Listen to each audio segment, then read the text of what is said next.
la maison d'arrêt de Brest, la durée moyenne d'incarcération est de 5 mois et demi. Derrière ces murs, une nouvelle vie s'organise, mais il ne faut pas oublier la vie qui attend les détenus à l'extérieur.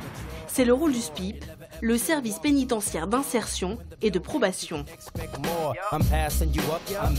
Dans ce petit bureau, ils sont 5 conseillers et chacun suit près de 80 détenus. On reçoit systématiquement toute personne qui arrive. On fait un peu une mise à plat de sa situation personnelle, professionnelle et bien sûr judiciaire. On fait énormément d'orientation.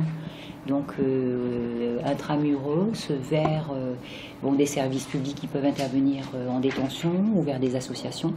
Donc on peut parler de Pôle emploi, de la CPAM. Régulièrement, les détenus rencontrent leurs conseillers. Ils lui annoncent les dernières nouvelles au sujet de sa famille ou encore de son suivi judiciaire. Souvent mauvaises, elles sont aussi parfois bonnes, comme ce jour-là.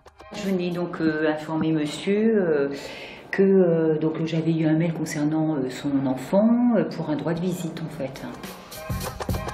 Et l'action du SPIP ne se limite pas au mur de la prison. Dans le Finistère, 9 agents de ce service encadrent les personnes condamnées, mais pas enfermées. En France, près de 200 000 personnes purgent leur peine en dehors des murs de la prison.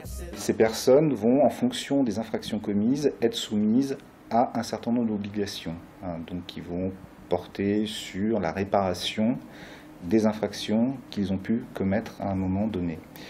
Et donc on va se retrouver avec des personnes qui vont devoir se soigner, trouver une formation, un emploi, bref, s'insérer de façon pérenne. Le SPIP a également mis en place un programme de prévention de la récidive, une action en groupe pour que les détenus puissent comprendre leur propre passage à l'acte.